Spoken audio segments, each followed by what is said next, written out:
Hi, and welcome to Eminent Americans. I'm your host, Dan Oppenheimer, insecurely attached husband of the contemporary American intellectual scene. I'm going to make a strong claim about psychiatrist and philosopher of psychiatry, Aftab, who is my guest on the podcast today. I think he's the single best writer out there today for anyone who's interested in intellectually understanding where the field of mental health is. On questions like, is there a crisis of overdiagnosis? What does the anti-psychiatry movement get right and wrong? What does the discipline of psychiatry get right and wrong? Who are the most interesting thinkers in the mental health field right now? What even is mental illness? What does it mean? What are we saying linguistically, philosophically, when we say we have a diagnosis like schizophrenia or borderline personality disorder? Is it time to dispense altogether with the DSM, or does it just need reform? What do and don't we know about the efficacy and cultural significance of the legal drugs that so many of us, present company included, are being prescribed? What do we know about the genetics of mental illness? And so on and so on. There are plenty of writers out there who are addressing these and related issues. It's a big topic right now in the culture, in journalism.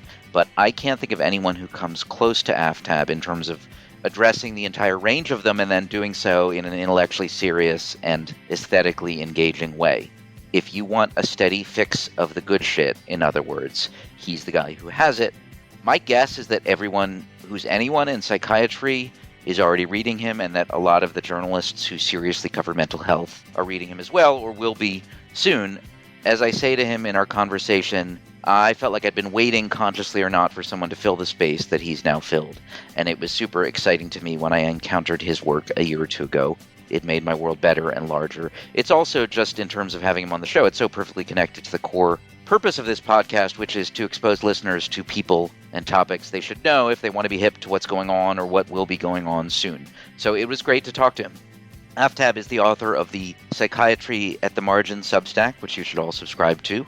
He is also the author of a recent book from Oxford University Press, Conversations in Critical Psychiatry, which is what it sounds like. It's a bunch of, it's edited versions of a bunch of interviews that he did with other people in the field of philosophy of psychiatry that were originally published in Psychiatric Times. And he is also, or will be, the author of a now under contract book with Harvard University Press, which is titled provisionally Remaking Psychiatry, and I think is going to be an important book and one that we should all read, and that I'm sure I'll have him back on after the book comes out. So I enjoyed the conversation a lot. Hope you do too.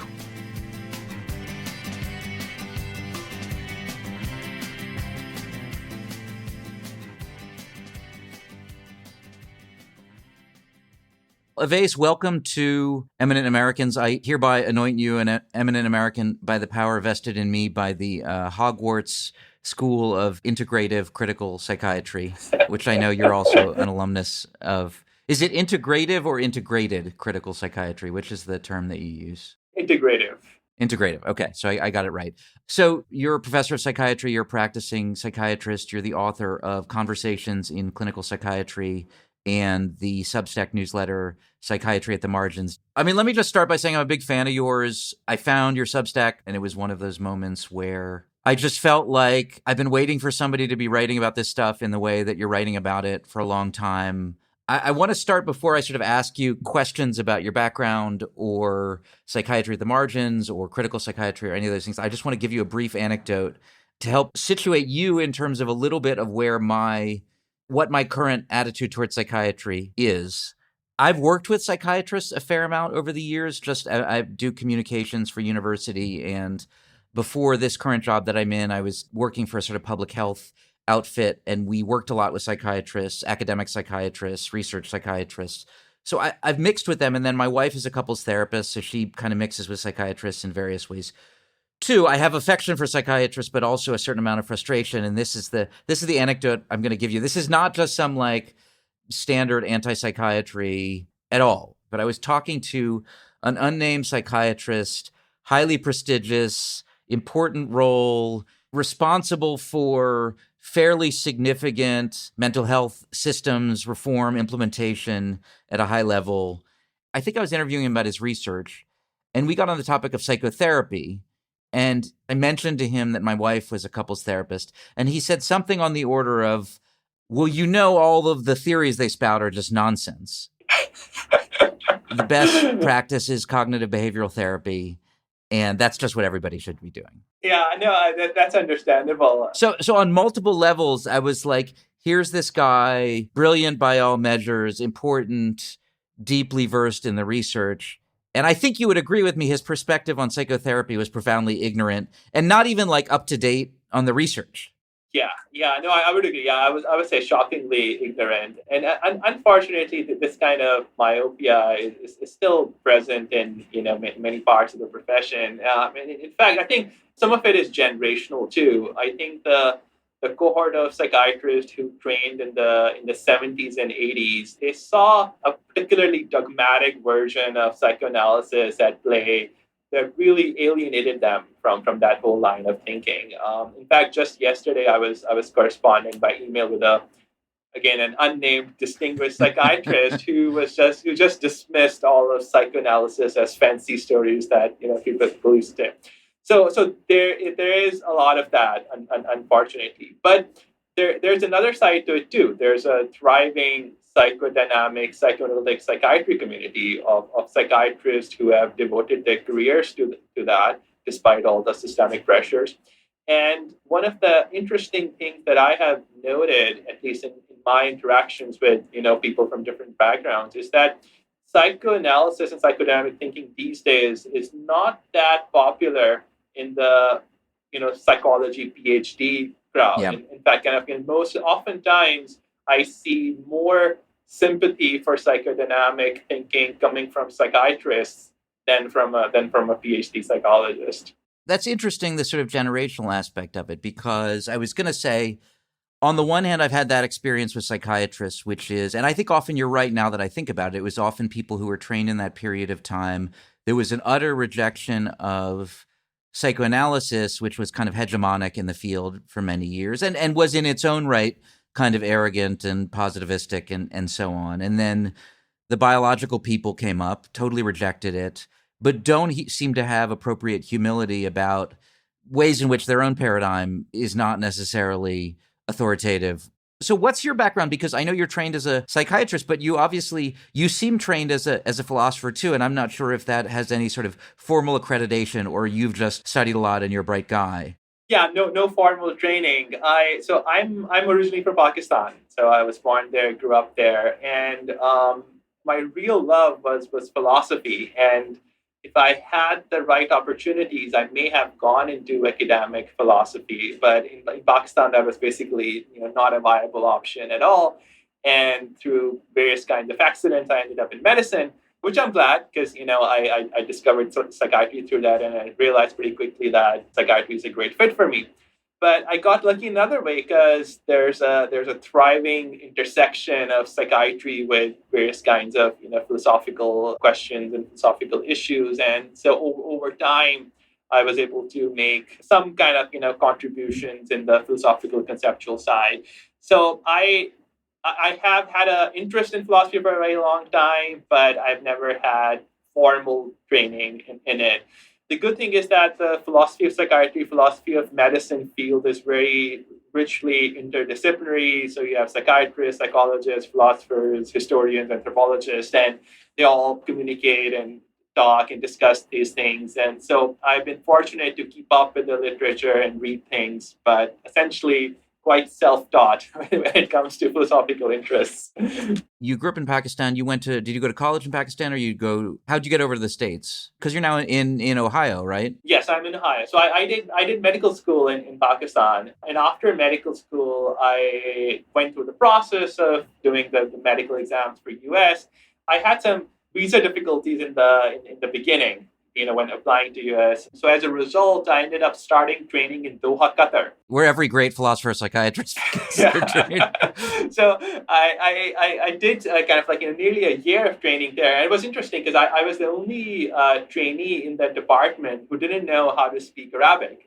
So I obviously spoke English and spoke Urdu and spoke Hindi. Qatar is kind of, has enough kind of diversity of foreign nationals there that I could function. But it was a useful experience. And then I ended up in Cleveland, Ohio. I did my training at Case Western Reserve University. So did psychiatry residency there. Then I did a geriatric psychiatry fellowship in California in San Diego at UCSD.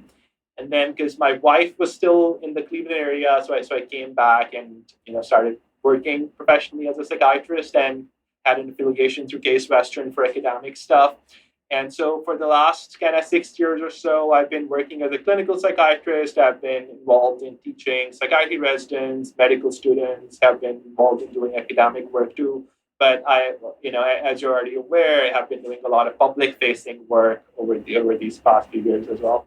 What it's sounding like is in college, in medical school, and so on, you were sort of, there was a kind of self-directed program. Obviously, you're going through all the normal hoops for the psychiatry training, but then there's a kind of self-directed curriculum in philosophy. And then where I'm aware of your sort of public-facing presence beginning is you start doing these interviews for, now, is it Psychiatric Times?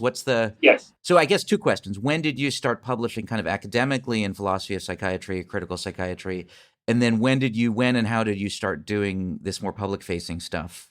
The academic writing started late in my psychiatry residency. So this would be kind of around 2017, 2018 is when I started doing kind of explicitly more conceptual writing. There was some early stuff too, but mainly then. When I was finishing my psychiatry training, I was really frustrated by the state of psychiatric practice at the time. I felt quite dissatisfied with the status quo and the way I saw my supervisors and some of the colleagues practicing. And I was reading a lot of literature at the time, mostly conceptual, about various issues with psychiatric diagnosis and classification and how to think about the relationship between psychiatric treatment and social cultural attitudes and other kind of thing. And what frustrated me also was that there was this huge disconnect between the kinds of really thoughtful, rich conversations academics and philosophers were having versus what the average clinical psychiatrist was getting exposed to. So I felt compelled to do something about it. And so that led to the Psychiatric Times interview series, Conversation in Critical Psychiatry.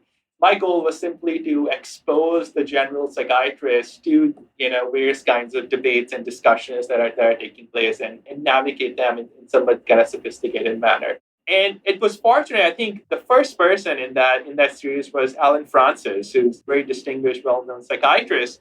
And Alan Francis had an interesting trajectory in his relationship with psychiatry because he was one of the leaders of academic psychiatry and mainstream psychiatry. He was the chairman task force DSM-4. So a lot of modern psychiatric classification as we know it was fleshed out under his leadership. But when DSM-5 was being developed, Alan surprisingly emerged as a very vocal and fierce critic of the whole project. I think on the American side, at least, he became the public face of the critique against DSM-5. And later in 2013, his book, Saving Normal, was published too. So Alan had been a huge influence on my own thinking.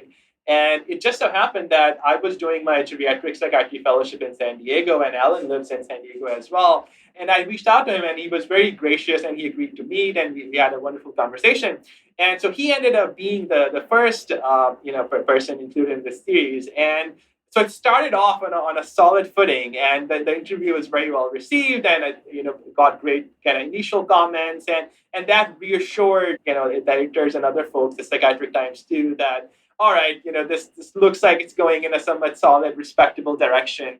Make that frustration concrete for me, because I have to be careful. I feel like I know what you're talking about because, as I said, dealing in my own work and then my wife sometimes dealing with psychiatrists, like I think I have a pretty good sense of some of the sort of blind spots of sort of mainstream psychiatry. But I'm curious, what is the kind of thing that you encountered that just you felt a need to kind of intervene ultimately? Yeah. So a lot of different things going on. One, there is a very strong tendency towards unreflective reductionism, you can say, where people would casually use kind of neuroscientific or neurological language in the context of mental health. And they would just use buzzwords as a way of trying to make some mental health problems more brain-based kind of thing. So, I mean, everyone is familiar with kind of, the chemical imbalance, story. We don't need to rehash that. But even things like oh, depression is a brain disorder, or, depression is a medical condition. They would emphasize that. And that's so they're thinking about it, and they're emphasizing to the public. And, from my, encounters with the philosophical literature, I knew that, they didn't have a clear conception of what that means. Like if you were asked that, well, okay, so you're saying depression is a brain disorder. What does that mean? What is a brain disorder? And then it would either become something trivial like, well, all behavior comes from the brain, right? Something, or so it would either become something metaphysically empty like that, or, if they tried to be more specific, they would end up in problems. So I was frustrated by that muddled kind of thinking. And just to be clear, you're not talking about patients using this terminology. You're talking about MD psychiatrists. Yes, I'm talking about MD psychiatrists. Right. You're not talking about some patient coming in and talking in some vulgar way. Oh, I'm bipolar or something like that. You're talking about psychiatrists saying science-y sounding things with great authority, but not actually understanding kind of fundamental things about what it means when we say things like that. Exactly, yeah. The second was my frustration around the way disorder concepts were generally understood. That, all right, we're saying that someone is anxious, and then we're saying this anxiety is disordered in some sense. Well, in what sense exactly? And again, in philosophy of psychiatry, there are books written on this subject, complete examination. But the average psychiatrist, even though they're making that judgment on a daily basis, even though they're, making diagnoses of disorders, they don't have a clear idea of what they mean when they say that anxiety is disordered or depression is disordered or some other kind of thing. And imagine the kind of confusion that it generates in a patient's mind, a public's mind, and that gets compounded. And then I felt that the clinical encounter itself was very impoverished. A patient comes in with a set of complaints. The average psychiatric provider asks them, a standard set of questions about, symptoms and, history. And then they're like, oh, here's your whatever diagnosis they come with. Sometimes they don't even give a diagnosis, and they're like, oh, here are the medications, right, and take them. So it's a very conceptually impoverished way of understanding and relating to another person.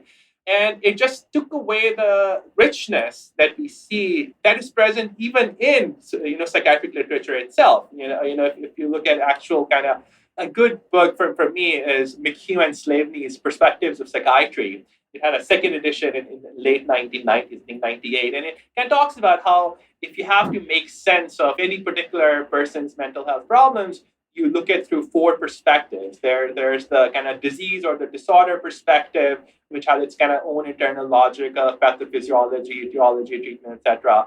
There's a dimensional perspective, asking who this person is, what kind of personality structure do they have, traits, other aspects. There's a behavioral perspective in which we try to see what are the forces that have shaped this person's behavior over time, what kind of habits they have developed, what kind of behavioral cycles of reinforcement they have gone through. And then there's the fourth perspective, which is a life story perspective, in which we're interested in basically, the narrative side of that and what that person, has gone through. And there's a kind of like a useful way of thinking about these four perspectives is that what the person has, what the person is, what the person does, and what the person kind of encounters or goes through.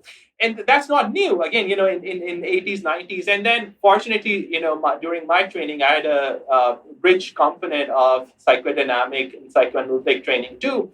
And so I was aware of, the process of psychodynamic formulation. And even we had a fabulous psychologist who taught us CBT in residency.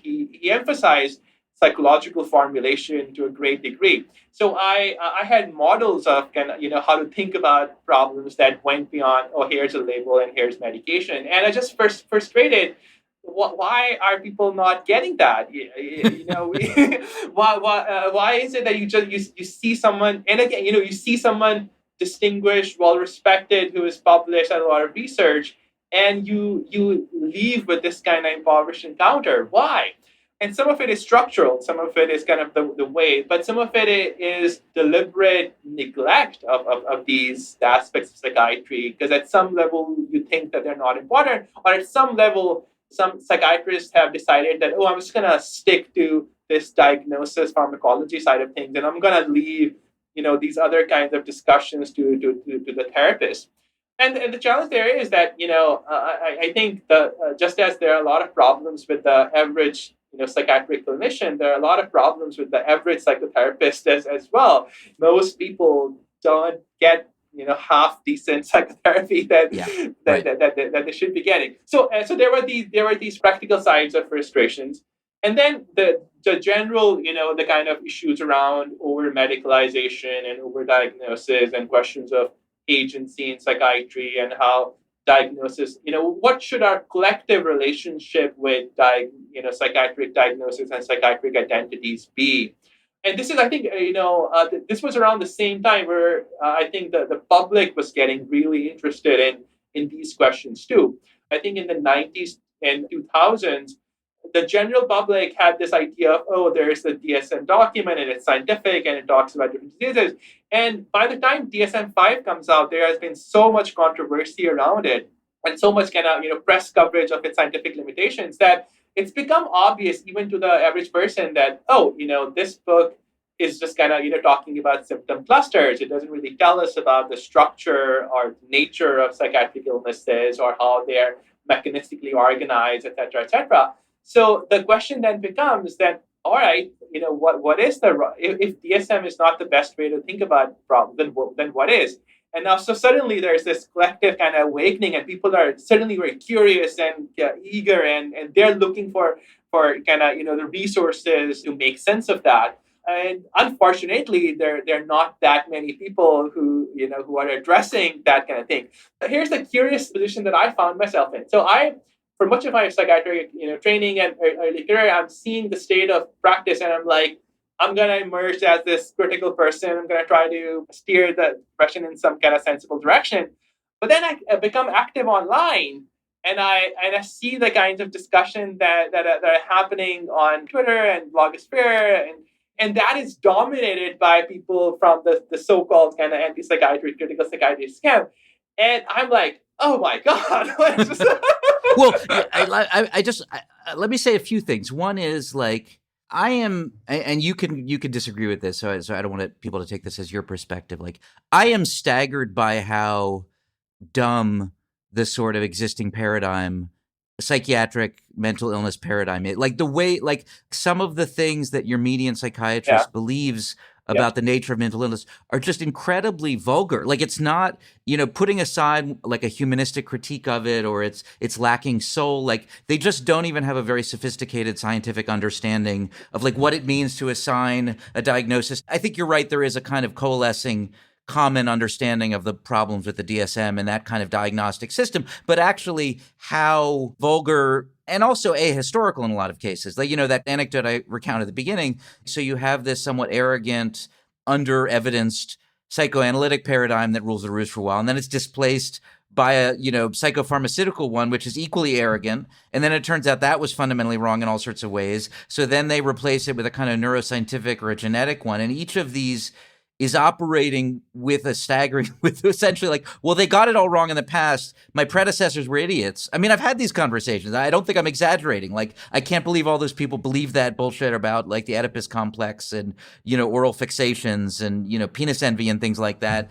But now we've got it, right? And then they're saying things that are almost as wrong or maybe as wrong, but with equal confidence, right? And you look at this kind of graveyard of psychiatric paradigms littered behind them, and yet each new generation of psychiatrists proceeds as though they have it figured out. But two other things I wanted to say. One was, you brought up the fact that you're dealing with complicated stuff. You're a very good writer, but you're still writing at like the New York Review Books level, like, right? You're not writing at the People magazine level. Yeah. Like, this is complicated stuff, but it's stuff that's sort of profoundly important to how people encounter. This is not just an academic debate. Like, it's profoundly important not just to people who deal with real psychiatric problems, who deal with psychiatrists, whether at like if they're institutionalized or if they see them to get medication, but it actually flows downstream to therapists. I mean, one of the characteristics of a lot of bad therapists is they have an even more vulgarized notion of these things, right? Of these diagnoses and what they mean and what medications are doing. So that is all important stuff for people who deal with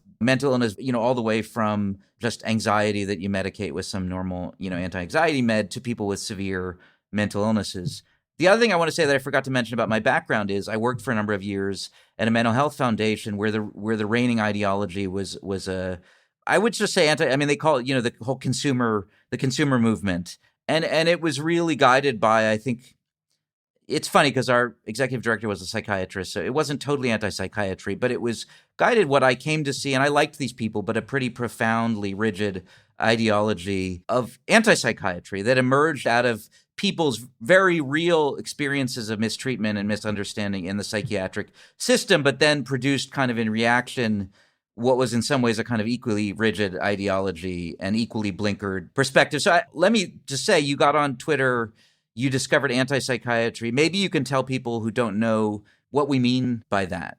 The anti-psychiatry phenomena is really complicated and interesting and gets messy really, really quickly because the term refers to many different things. And some people, there's a strong pejorative, dismissive quality to it these days as well. And so there are few people who own that label. The manner in which a lot of people use this term these days, they're referring to folks who show a strong amount of emotional and intellectual hostility towards mainstream medicalized mental health treatment. So they have almost a visceral distrust of psychiatric diagnosis. They have a tendency to think of psychiatric treatment as being more harmful rather than helpful. They think it's a fundamental mistake to think about emotional problems in terms of medical diagnosis or medical categories. And there's a strong activist quality to it too, where they have an active presence online and they post against the harms of diagnosis and treatments, etc. So that I think that's what a lot of people would consider or call anti-psychiatry. But the boundaries are really fuzzy. Let me ask you, because this is how I came to think of it, and this I was only interacting with one particular sector of it, but this was two components. This is kind of how I tried to describe it to people. One was I thought that the core experience at the heart of the part of it that I intersected was a very awful experience of the mental health system. So people who were institutionalized, who maybe misdiagnosed or over medicated. So that was the sort of core experience. And you've interviewed some people who've kind of had similar experiences. And then I felt like it was that plus kind of the civil rights movement as a template. There was that phrase, like, what is it? Nothing about us without Nothing us. about us without us, right? Which was that people who were experienced mental illness, who had been patients in some fashion in the mental health system, should be at the table and should be kind of equal partners in the table when you're deciding policies and creating systems. And does that ring true to you as a sort of character? Yes, I think in a simplified manner, yes. I think that there have always been two strands to this kind of hostility towards medical psychiatry. One has been what's often called kind of the ex-patient service user movement, the psychiatric survivor movement, and that has always been kind of grounded around patient experiences of harm. In the old days, 60s, 70s, it was asylum era, all the abuses of asylum. In the 90s, 1990s, 2000s, it's often pharmacological harm in various ways, various serious adverse effects and other issues of psychiatric medications or ECT, etc. So there's a service user part, which is driven much by personal experience, and that brings a lot of anger and frustration. But then there's the more ideological professional part, and this is often dominated by psychiatrists and psychologists themselves, who just find the medical diagnostic framework just untenable and invalid and just kind of wrong-headed, and they have very different intuitions about what the nature of these problems are. And then this even in the original anti-psychiatry movement of the 1960s and 70s, this is what is thought of as the classic anti-psychiatry. Someone like Thomas Szasz, who's a psychiatrist himself, his famous book, The Myth of Mental Illness, 1961. There's R.D. Laing in the UK who thinks of psychosis as existential reactions to family problems and societal difficulties. There's Michel Foucault, philosopher, presenting a kind of historical sociological analysis of how conceptions of madness relate to conceptions of rationality in the in post-Enlightenment era. There's Irving Goffman with asylums, sociological, anthropological kind of critiques. They are driven by a certain peculiar conception of emotional life and its problems. And so that has also continued in the present day too. And this is where I think, quote unquote, where the critical psychiatry part comes in, is that we still have many psychiatrists and psychologists who work within the same kind of ideological framework inherited from Zaz, Lang, and Foucault, and think along those terms. And so for them, their point of resistance is not so much that, oh, this is based on personal experience of harm, but the medical psychiatric way of thinking is just fundamentally wrong and unhelpful. And so the two strands are intertwined, and one feeds off kind of like each other, and they reinforce each other. It gets a little complicated because the landscape has changed with the neurodiversity and disability movements as well. So with the rise of MAT studies and neurodiversity studies, and they're coming from a broadly anti-medical perspective too, but from a very different vantage point, where they take the experience of disability to be fundamental. They recognize, acknowledge that, versus the critical psychiatry, anti-psychiatry folks, they have always had a tendency to either dismiss or romanticize disability experiences. So you step into this in this kind of middle space, right? So on the one hand, you have these various strands of anti-psychiatry or critical psychiatry. And then on the other hand, you have the kind of establishments of mainstream psychiatry, which they're not a monolith, right? I mean, there have been a lot of controversies. There were a lot of discussions around the DSM. There's ways in which it appears that, we're probably moving towards, at some point, the end of the DSM and adoption or implementation of another system. But basically, a sort of mainstream, let's just say medicalized perspective. And you're stepping into the middle and trying to sort of see what's legitimate in all of these perspectives and forge some path. And before you say kind of what that is, I guess I'm curious, as a lay reader, it's just a vase, like you're it. Yeah. Right? And I'm sure that's not true. Or maybe you, and then, sometimes Scott Alexander, at Slate Star Codex writes some interesting stuff, and he's a psychiatrist too. Is that right? I mean, to what extent did you feel, obviously you have interlocutors, like you have people you're in conversation with. How do you describe the sort of the landscape that you're stepping into, to the extent that it does exist, or you're sort of conceptualizing that it should exist? What I immediately noted was, one, a very polarized state of discourse. People are going towards extreme, and they're taking extreme ideological positions. There's a lot of affect, there's a lot of emotion, and then there are ideological camps. So there were many people having sometimes thoughtful, careful, nuanced conversations, but they're having those within their own bubble. So there's that kind of neurodiversity bubble, and people are doing that. There's a disability bubble, the critical psychiatry bubble. Even on the mainstream psychiatry side, many intelligent, thoughtful people doing neuroscientific research and neuroimaging research and genetics research. And if you talk to them, you realize, but they're limited to their own circle of academic colleagues and friends. So the thing that I initially tried to do was to act as a kind of bridge between different communities. But that also meant that I had to occupy those communities in some capacity. I needed to be part of them enough that I could not just say, here's an outsider coming in trying to, but rather that, so I think this was most prominent, I think, in the case of the critical psychiatry community and the philosophy of psychiatry community, given my kind of background in philosophy of psychiatry and then my critical orientation of work too. So that provided the core bridge, philosophy of psychiatry to psychiatry, and that slowly expanded to kind of, incorporate, neuroscience and scientific psychology and neurodiversity.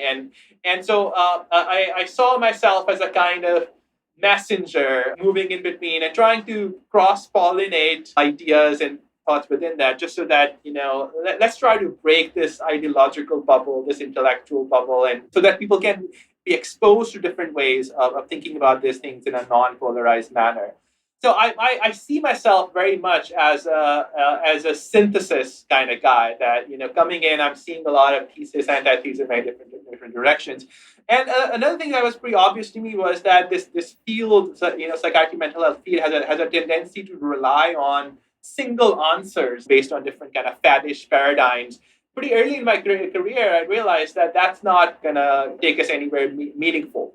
So we have to, one, give up the search for simple answers and embrace kind of complexity in a meaningful way. But secondly, we have to embrace a very strong form of humility as well. We have to recognize that, scientifically speaking, we are in a very premature state. We are just scratching the surface of these questions. We probably haven't even developed the right kind of scientific tools to be able to make sense of that. So we have to recognize where we are. We have to recognize the uncertainty that comes with that, the tentative nature of any kind of answers that we have. And we have to recognize that, especially in this kind of state, we can look at the mental health problems and these phenomena and these challenges through a variety of lenses and perspectives. And each, brings with it a certain advantage or disadvantage. And sometimes they are contradictory in interesting ways or incompatible, but we are not in a position to sort them out. The general broad orientation that I brought to this was that let's think in terms of complexity, multifacetedness, pluralism, especially explanatory pluralism, and just adopt this strong humility that eschews kind of saying, oh, I have found the answer to what mental illness is. That was my approach, and got kind of intellectually fleshed out over time with additional kind of conceptual scientific details. It's funny when you say it, let's just be pluralistic, let's be humble, right? It sounds great. One of the suspicions I've had about psychiatry, and I think sometimes its tendencies towards looking for that, not just that single answer, but that answer that has kind of scientific legitimacy, is that within medicine, it is a field that has a kind of insecurity complex, right? And I think because of that, the sort of, I'm not sure what the Freudian term would be, like the reaction formation or something like that. If you're a cardiac surgeon, you cut into hearts and you fix them, right? You're secure in your sort of professional identity and sort of credibility. Psychiatry, I think, at least fears that it has often been looked at askance from other harder medical disciplines, medical specialties. And so that the response to that sometimes has been a sort of overeager embrace of kind of what proved to be simplistic, reductionistic paradigms. If you're a string theorist, right, and you're secure in your sort of place in the sort of hierarchy of physics, you can sit around and talk about these really speculative things with great humility that, like, maybe it's string theory, maybe it's parallel universes, who knows, right? But, like, there's a greater sense of sort of professional security and identity and authority, and that psychiatrists have suffered from. Is that fair? I mean, that's not. That's fair. I think at a certain psychological level that has been going on, and I think there are many sources of that. One, we still, we don't understand the basic mechanisms for most paradigmatic mental illnesses, and I think the psychoanalysis era also introduced its own kind of rift, because psychoanalysis as a way of thinking was just so different from rest of medicine that people didn't quite know how to make sense of that. But I think there's also in the mental health community and the general public, there's an idealized view of what happens in medicine.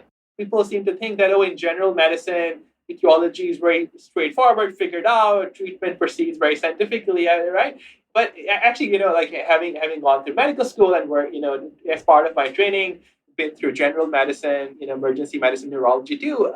I'm well aware of the messiness there, and Right. and even on a not just at a practical level, but also on a conceptual level. I mean, there's a whole philosophy of medicine as a branch too, and the same kind of debates that plague psychiatry. There are analogs of that in philosophy of medicine too. Disease concepts are not well defined. What kind of judgments, facts versus value judgments involved, dimensional approaches, etc. So there's a lot of messiness in medicine too. But I think for some reason, people in the mental health field, especially non-MDs, they kind of, I think they idealize that. And so they use that as a standard, and they compare psychiatry, and psychiatry obviously doesn't live up to that. And their tendency is to just reject that. So, for example, psychiatric disorders don't have biomarkers, so, must be invalid. And it's like, a lot of conditions don't have biomarker in medicine. It's like, so there's this kind of thinking. And because we think of medicine in this kind of simplified caricature kind of manner, it sets us up to fail. We see that in these kind of public debates that have happened, especially in people who have publicly rejected a patient role. So I think Laura Delano's Unshrunk, for example, is a recent common example. I was trying to remember if you interviewed her. You wrote a review of it, right? I wrote a review of it. I did interview her partner, That's right. Yes, yeah. But there are other examples too. There was a famous article in The Guardian. I'm blanking on the name of the person right now, but she was a media writer who history of OCD, and a similar kind of story. Initial, pretty strong attachment to the medical identity, followed by a strong rejection once she found out that, oh, there aren't biomarkers for OCD. Actually, OCD isn't one thing at all. It's a mishmash of mechanisms, fuzzy boundaries, social influence, etc. So I think there's this tendency towards what philosophers call essentialism, to this tendency to think that these symptom clusters have essences hidden behind them in some form of brain dysfunction. And that once they realize that, oh, actually, there isn't a single biological cause for these things, that these are not entities in the same sense as measles or tuberculosis or brain tumors are. Some of them experience a sense of shock and betrayal. It seems to them as if they have been lied to, and so they react and reject it. Versus, I think if they had started off on a more conceptually nuanced way of thinking about what's going on in diagnosis and treatment, then I don't think we would see that kind of swing where, we wouldn't see idealization and a strong rejection of these things. It'd be useful to actually understand some of the ways you think about these things just by making it very concrete. What do we mean when we say somebody has depression? It really depends a lot on what kind of assumptions we bring to that question. And so I think a lot of people, when they ask what is depression, or how do we know whether someone has depression, they are thinking of a kind of distinct medical brain-based entity. So in the same way, whether we can say that someone has epilepsy or someone has multiple sclerosis, we can say that, oh, this person has depression. But the dynamics are different. The depression basically is referring to this loose family of clinical presentations where low mood or loss of pleasure or just kind of subjectively feeling down, feeling intensely miserable is a characteristic or is a prominent aspect of it. So there might be a lot of things going on, but a central thing that the person is preoccupied with, the person brings up, is that they feel really down, they feel they have a loss of ability to experience pleasure. So it's referring to this cluster of symptoms, but what that cluster is fuzzy and its boundaries are not very well defined. The diagnostic criteria themselves have changed over time in interesting ways, and the very conception of depression has changed over time too. So let me give you a little bit of kind of overview. So when in the 18th, 19th century, depression was often used to refer to this kind of a decrease in one's energy and psychomotor activity. So it was not originally intended to refer to this person feels low, in the way we sense of it, but rather this person's energy, their vital energy has been sapped and diminished. So this is the way we talk about cardiac heart functioning being depressed, right? It was a way of talking about a person's vigor being depressed, right? So there were states of insanity that were characterized by this diminished energy, and there were states of insanity characterized by excessive energy. So the excessive energy part became mania, and the low energy part became depression. And then slowly over time,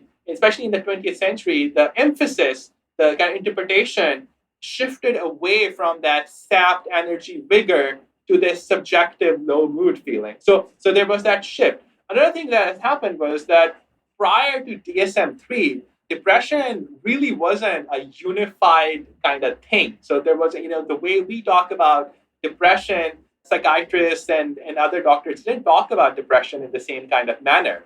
There were different things going on. There were people admitted in the asylum who often had very severe depression to the point where they were often not drinking, eating, they might be catatonic, they were often psychotic. So you have this really severe melancholic depression, severe melancholic psychotic depression. There were people in the community, who had a more nervous, anxious style of depression, sometimes called neurotic depression. And maybe the psychoanalysts and other folks were talking to those people and kind of doing that. And then there was a group of people with depression symptoms who had prominent physical symptoms, maybe headaches or other physical things. And in the early 20th century, there was often just neurasthenia or kind of, like similar presence like that. And so these three different ways of conceptualizing slowly all merged. And by the time DSM-3 comes in 1980, they have all just become one category, even though the history is very different and, the patient populations are different. And there are subtypes within that category, which in some cases correspond to those genealogies, but in some cases don't, right? But it's one grouping. One grouping. And one of the things to note is that the boundaries between surrounding conditions, if you kind of, if you conceptualize a landscape of psychopathology, so to speak, so there's depression and the surrounding neighbors would be what? There would be anxiety and trauma-related conditions and OCD and psychosis. So the boundaries are not clear. And depending on how you look at them, you can draw large boundaries or you can draw small boundaries. So a good example, are stress-related conditions or stress-related problems. Someone is really stressed. Is that depression or is that anxiety? In the 50s and 60s, the popular way to conceptualize that was through neurosis or through anxiety conditions. In 1980, DSM-3 comes out, and DSM-3 makes this decision that they're going to take anxiety and they're going to chop it up into many categories. So they make generalized anxiety and panic disorder and agoraphobia and other things, and OCD and PTSD. So they get divided up and they set up a high threshold. So for generalized anxiety, they say, oh, you need 6 months of symptoms to have general anxiety. So they divide it up and then they take the depression and they lump it all together into one big one. And the criteria are not that conservative. You just need 2 weeks of symptoms to meet that. So suddenly those people who were being diagnosed with anxiety in the 60s and 70s are now being diagnosed with depression in the 80s and 90s. And the people who were being given benzodiazepines and Valium and other sedatives in the 60s, 70s are in 80s and 90s now being given, antidepressants like Prozac. Nothing has changed in their presentation itself. It's still the same mix of symptoms, but you can look at it differently and you can draw those boundaries differently. So there's a certain kind of wiggle room there allowed to us because there is no zone of rarity between these two. There's overlapping kind of thing. And so, just as you can divide up the night sky into different, constellations, right? You can take the spectrum of human, anguish, and you can demarcate in different ways. Now, it's not purely random. Different ways in which you divide it up corresponds to what we call different patterns of validator. So things like, family history and response to treatment and neuroimaging associations and genetic associations, course of illness, et cetera, et cetera. So there are ways of optimizing that. And the current DSM boundaries represent relatively good optimizations, but they're imperfect, but kind of relatively decent. But they're not perfect. And the reason they cannot be perfect is because there are no essences. Originally in 1980, when DSM-3 came out, there was a popular thinking at that time was neo-Kraepelinian thinking. The idea was that there are psychiatric diseases out there. We can discover these psychiatric diseases in the same way as we discovered neurological diseases. And so they hope that, hey, you start off with this classification, you do research, you find out what the essences are, and that allows you to draw the proper valid boundary. You do tens of thousands of fMRIs, you sequence 1 million genomes, and maybe it won't be one gene, but it'll be a few thousand genes combining in this way. Or so we will end up ultimately with a pretty good approximation of the kind of biological essence or at least profile of this thing. Right, exactly. So there was this idea of biological essences, or what philosophers call natural kinds. So just as there's the periodic table in chemistry, periodic table of elements. So there's a periodic table of mental illnesses exists, and we'll approximately find that. And then I think by early 2000s, the neuroscience was pretty clear that actually these natural kinds don't exist. There are no hidden disease entities. And what we are simply looking at is a very, very complicated system that is producing these clusters, that is producing these symptom patterns that are linked to each other. The symptom patterns are not illusory, but because there is no central essence in them, they are subject to all peculiarities. They're fuzzy and they're on a spectrum, and then kind of they change over time, and they're susceptible to cultural thinking, etc. So the goal became kind of like to how do you make sense of this kind of landscape? How do you make sense of a landscape that doesn't have essences in that? And that, I think, is the current challenge facing philosophers of psychiatry as well as scientific researchers. And I think people have risen up to the challenge. So, on the philosophy of psychiatry side, we have this whole way of thinking about practical categorizations that, all right, we have natural kinds on one end, things like periodic table of elements, and then we have social construction on the other side, things like, countries, geographical boundaries. But But clearly, there's a rich middle ground where we have ways of classifying a spectrum or a landscape based on various practical kind of thing, right? So a practical kinds approach started shaping up, and philosophers started thinking about this thing called homeostatic property clusters, where properties are hanging together not because they have an essence, but for other kind of complicated reasons, right? And so think of like weird patterns that complex dynamic systems get stuck in. For example, like weather is a chaotic system, so sometimes produces very interesting. Ecosystems can sometimes produce interesting patterns, even though there isn't a single thing doing that, right? So people started thinking of what are the different ways in which patterns can emerge without an essence. There are conditions that seem to align more with the kind of natural kinds, or maybe not, but I'm thinking of something like, when you look at a condition like schizophrenia or something like that, which at least there seems to be, if you look at the genetics, it's often somewhat hereditary. I mean, how do you think about that? The way I think about it, the kind of lay way I think about it is there are things like depression, anxiety, which seem to kind of fit much more easily into that sort of way you're thinking about it, weather systems or something like that coalesce, but there's no essence. And then I think of these things, and I'm not sure which ones they are, but I think about, severe bipolar disorder or schizophrenia or certain forms of psychosis or things like that, where it does seem like they're not totally in the kind of natural kinds bucket, but they seem to be closer to that in certain ways than other things. Is that fair, or can nuance that for me? They seem closer because they have a stronger biological quality to them. You can see, so they have a lot more genetic contribution. So bipolar and schizophrenia, for example, have a lot more genetic contribution compared to depression and anxiety. They also have less of an association between immediate life circumstances. So depression, anxiety are often precipitated by life stressors. Schizophrenia, not quite in the same way. I mean, there is an association, but not to the same kind of extent. So the picture is more complicated. Now, we still don't have an essence for these things, because one, they seem to be, what you might call meta syndromes as well, where they seem to arise from an intersection of different dimensions. So in the case of schizophrenia, for example, there are a couple of different things going on. There is this dimension of what's called psychoticism, which are sometimes called positive symptoms. So things like delusions, hallucinations, and disturbed thought patterns.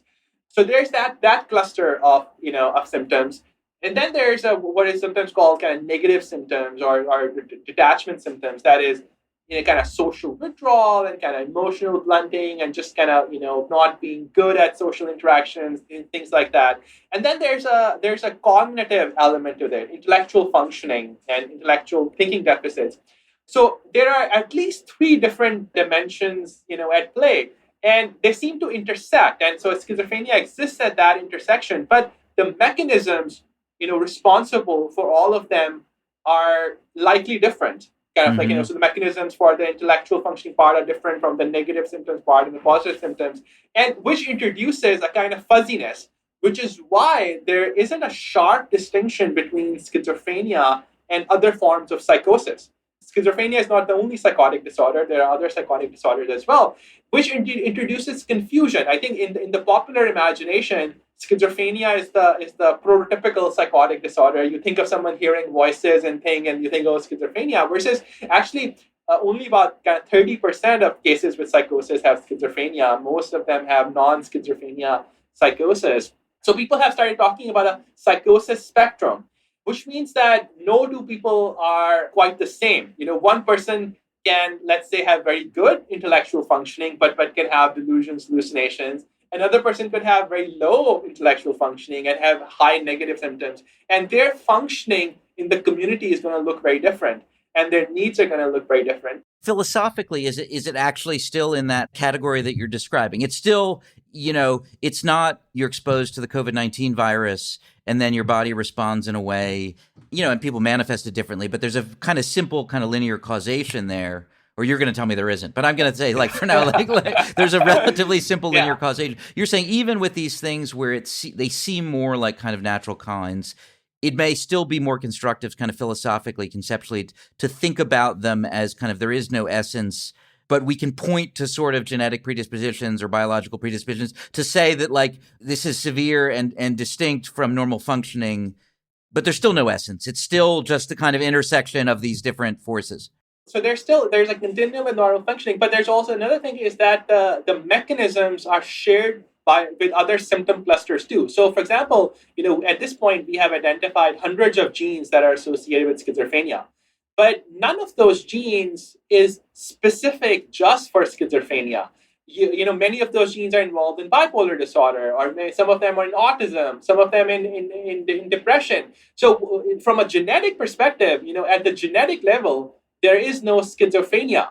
At the genetic level, what you have is a kind of non-specific vulnerability towards mental illness, you can say. And then the exact form or shape it's going to take is going to depend on the exact combination of genes combined with the environmental stimuli, right? So it's almost like, genetically speaking, you start off with a kind of potential to go into different directions. And then depending on how things turn out, it could go into the schizophrenia direction, or it could go to other thing. And if you look, for example, so that was genes. If you look at associations with brain circuits, again you see this kind of thing where the same kind of brain circuits show up in different mental disorders, in bipolar disorder, schizophrenia, some forms of psychotic depression, etc. So what this again shows is that sure, at the symptom level, behavior level, you can talk about them as being somewhat distinct, but when you start digging into mechanisms, the specificity is lost.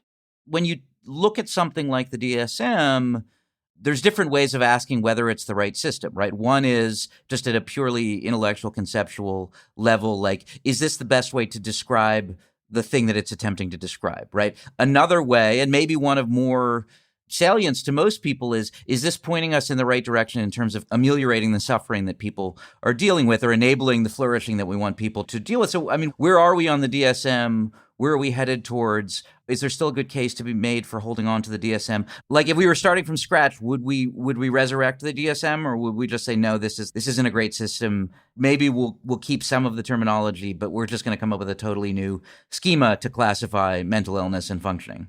It depends on the kind of approach we take. So one is that the DSM and the related ICD, they're generally similar in many ways. They still have a lot of practical and clinical value. And I'm not just saying just from a purely administrative sense, that you need a billing code for, insurance, whatever. ICD is the one that they use for billing, right? Is that right? Yes, International Classification of Diseases. And in other parts of the world, that's what they use for clinical diagnosis as well.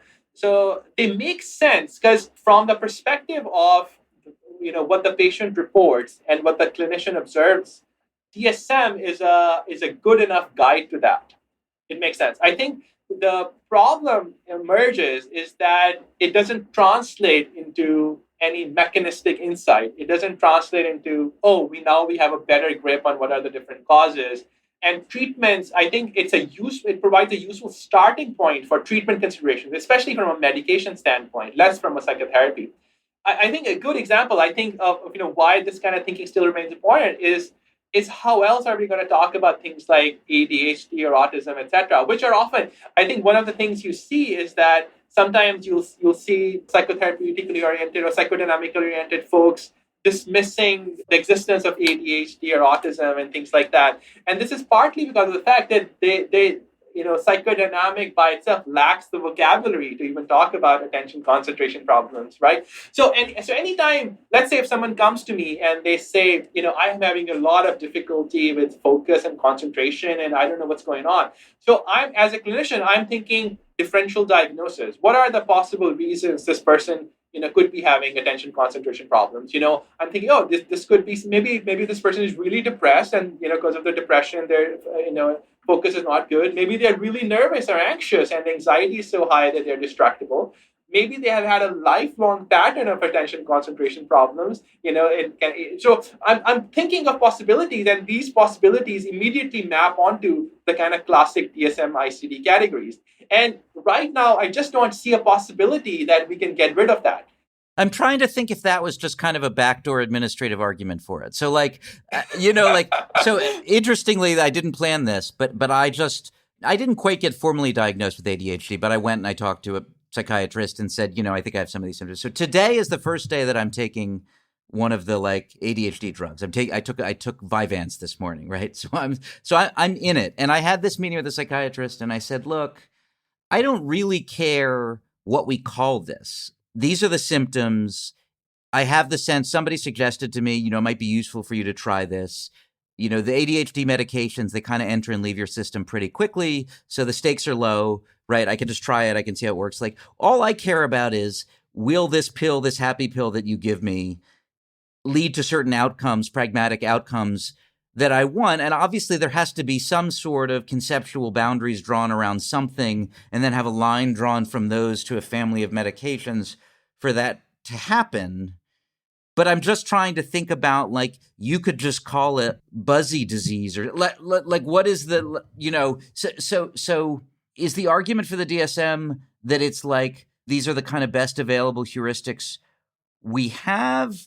Is it that some of them are actually quite good and actually would carry over to some other system? Like the high top people are like, this is my vulgar understanding of it. It's like, fill out these 20 surveys, and then we're going to give you this profile on like 18 different metrics. Yeah. And then we're going to say at the end of that, I think you should try Vyvanse, right? Like, why is that a worse outcome to me than, we're diagnosing you with ADHD, I think you should try Vyvanse? What is happening in the case of ADHD, diagnosis, is that we are using that label as a way of pointing towards or indexing a certain set of symptoms, in which case this constellation of focus problem, attention concentration problem. Now you could call it buzzy disease or whatever, but it's still performing the same function, right? Right. And you're still making a differentiation in your mind, hey, whatever is going on with this person, it seems a different kind of problem than this person with schizophrenia or psychosis,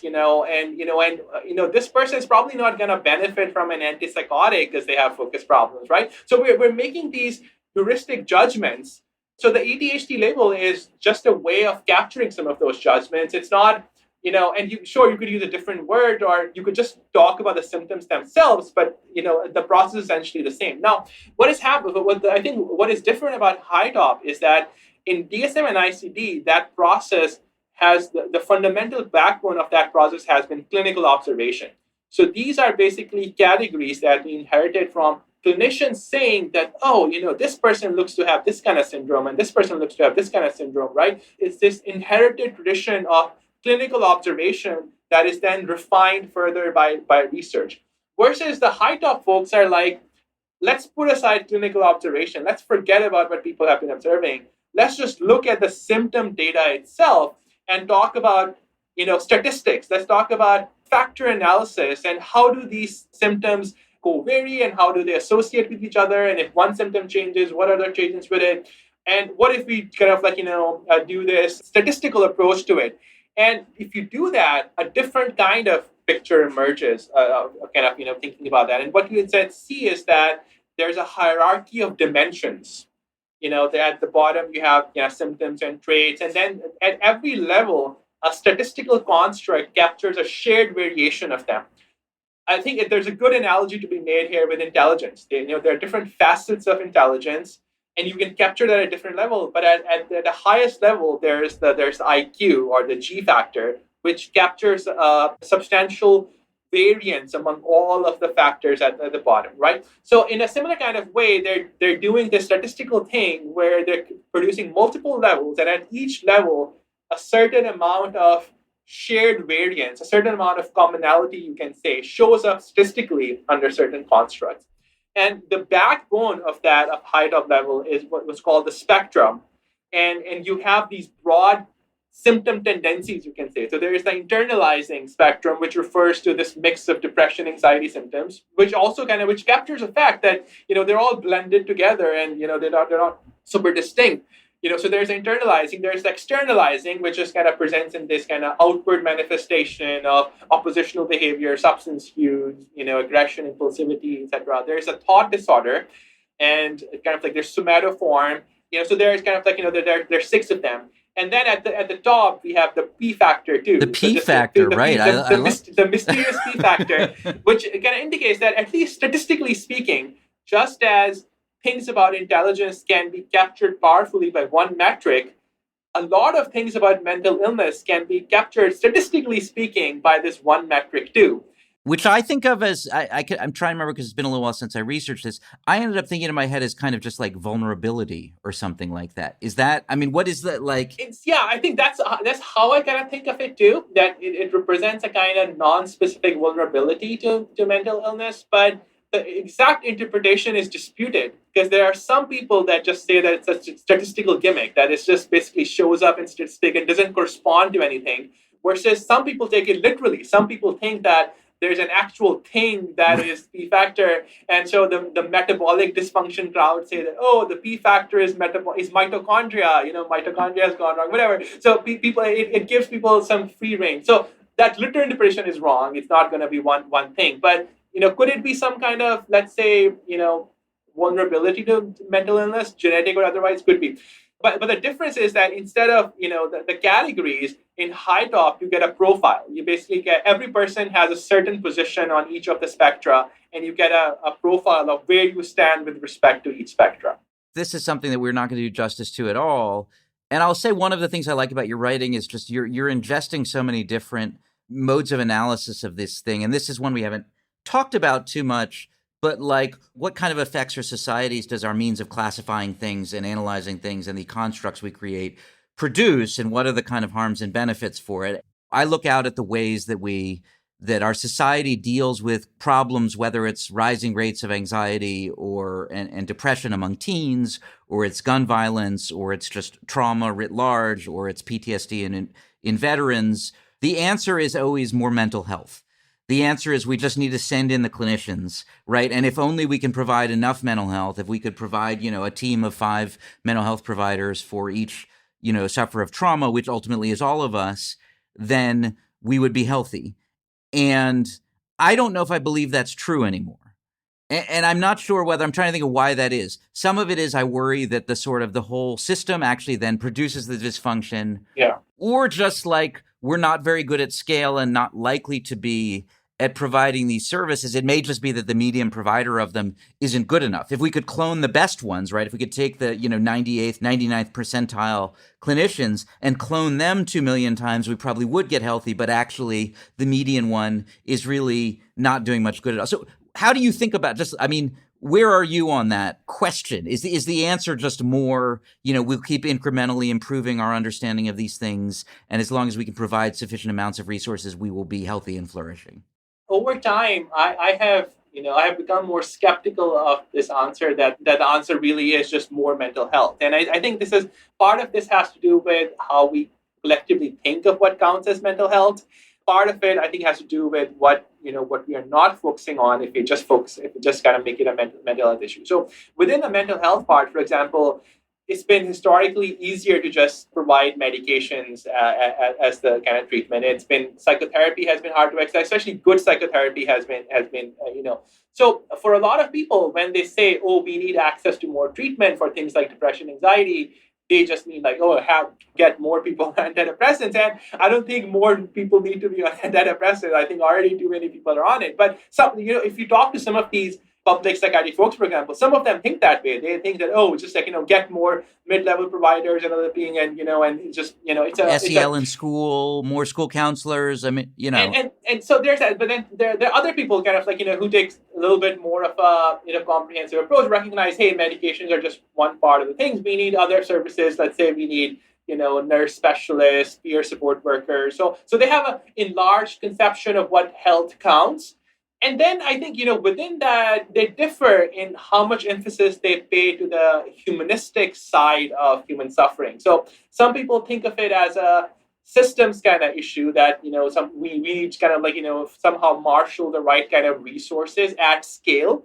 The problem is that the more you try to bring these things at scale, the more you try to standardize them, the more difficult it is to capture that the humanistic tradition that often characterizes really good clinical work. A lot of the good clinical work that I do and the kind of good outcomes that I've seen simply involve a lot of time and energy, me sitting with suffering, paying attention to details, spending time with patients in somewhat unpredictable ways and having the flexibility to do so. That gets lost when we try to create a mass standardized system. So one, I think there's a tension here between, I think that clinically speaking, we tend to see the best outcomes when medical interventions are provided in a robust, humanistic kind of environment. But the more you try to marshal that at the population level, the humanistic side gets lost. The second thing is that, I think the framing a problem as a health problem still remains a limited way of thinking about it. I think it's useful for a lot of people, but for many other people, they're going to need help from other sources. So they're going to need some kind of spiritual help or spiritual guidance. They're going to need some kind of existential guidance about how to make it. Community to be a part of a know. Or they need kind of, their problems are downstream to dysfunctional forms of societal organization. And we need to collectively rethink kind of how do we better relate to each other as human beings, what kind of relationships we want in a society, and what kind of societal relationships are more conducive to mental well-being, right? So, and I think when we make the question the issue of mental health, we tend to neglect those other kinds of questions, the social ones, and then also there are the political questions of resource allocation, etc. And so I think what has happened, I think, is that the kind of social institutions and bonds that tended to do a lot of hidden work, like a lot of people used to go to churches, a lot of people had family get-togethers, right? That has slowly been shifted more and more onto clinicians, onto both people who do medication management, also who do psychotherapy, when they're in fact ill-equipped to do that. I think the average psychiatric clinician or average psychotherapist is really ill-equipped to handle existential problems. I don't think, or spiritual problems. And a lot of right now, for example, I see patients across the full age range, and I have many of my elderly patients who are in their 70s, and they lead tremendously lonely lives. They feel abandoned by their children, and after work they feel like they're untethered from work, from sources of meaning. And because of the way our societies are structured, if you cannot drive, you're basically stuck in your apartment, right? Communal spaces have disappeared. So they live profoundly lonely lives and don't have access to sources of meaning. And and obviously we can try to control their symptoms, but you can only do so much. And then on the other side, young adults, they are having life challenges of their own. And I have so many young patients who are kind of at this stage where nothing seems meaningful to them. They look at the career options available, they look at what society kind of incentivizes, and they say, I can't relate to that. And they're just checking out. They're checking out of college, they're checking out of jobs. They're just kind of they're still living with their parents. They're using marijuana or other substances because they have nothing else to do, or they're not prior. So medicine and clinical psychology, it can only do so much, in situations like that, right? So there's that big social. So the question is, how do we have that conversation? How do we have that pluralistic conversation when we recognize, yes, there is merit in thinking of these as health problems, but they're not just health problems. Right? Because the tendency, I think, has been to think in a binary manner. Either they are health problems or they're not. And if they're health problems, then only the healthcare discipline needs.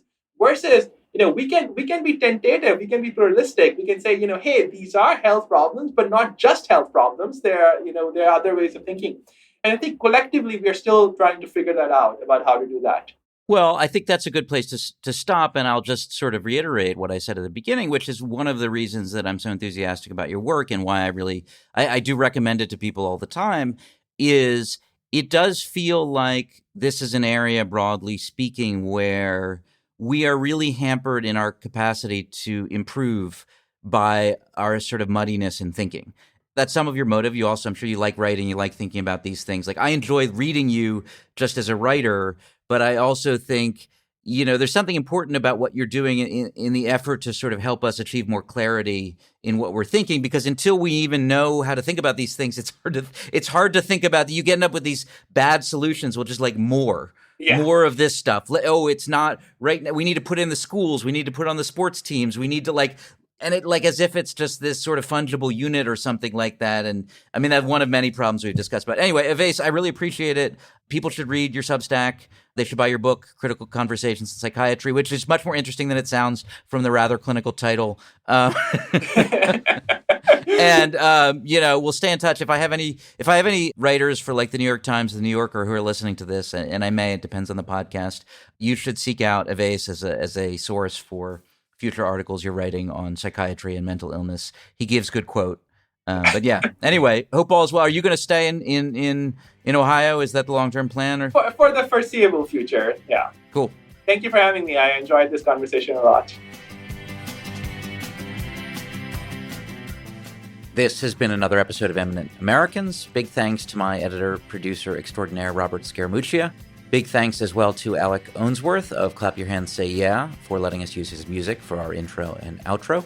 If you liked what you heard, and I imagine you did, if you've made it this deep into the episode, then please rate us on whatever the relevant podcasting platform is. And if you have any questions or comments, email me at djops@gmail.com. That's djopps@gmail.com.